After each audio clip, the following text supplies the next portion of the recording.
confidence, I think, well, I guess it's lots of things, but I think it's trusting yourself.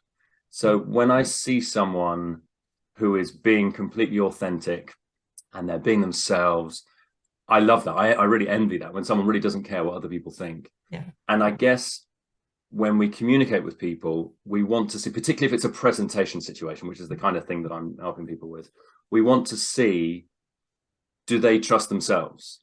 Do they exude a bit of confidence? Are they sending me the signals that say, yeah, I'm okay with this? Yeah. Because if they do that, then I'll trust them. Yeah. And that could be as simple as just that first impression, which is something I'm obsessed with, which is that eye contact, smile, Yeah. and it's a nice little trick. And the audience thinks, oh, this person knows what they're doing. They're really confident, Yeah. even though that speaker may not be confident at all. So I think it's a little bit of trusting yourself, but also, to be honest, it's really knowing your stuff, like knowing what you're talking about. And of course, if you're talking about yourself, in theory, you know all about yourself, but Yeah. sometimes we're not comfortable talking about ourselves. And then there's the actual delivery and rehearsal of that.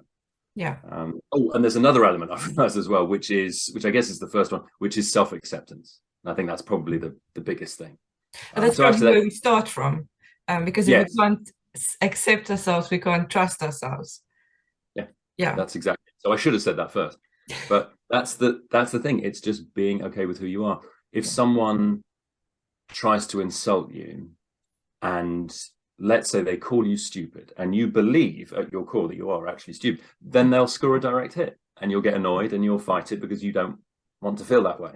If, however, you're completely okay with who you are, and in this case, okay with your level of intelligence, and you're comfortable with yourself, then that insult won't land, and it'll just be order for ducks back. Yeah. Yeah. So it is definitely about knowing and trusting yourself.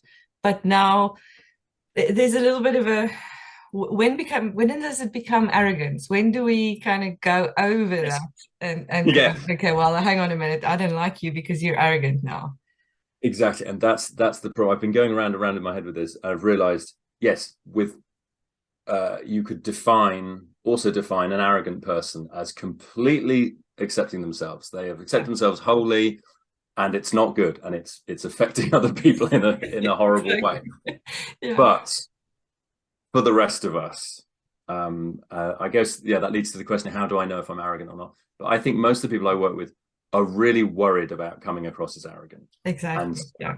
they will be self-deprecating, and they will demean themselves. They will damage their own credibility and apologize when they don't need to. And that damages their credibility in the eyes of the audience. So the audience thinks, oh, maybe you aren't very good at this. Yeah.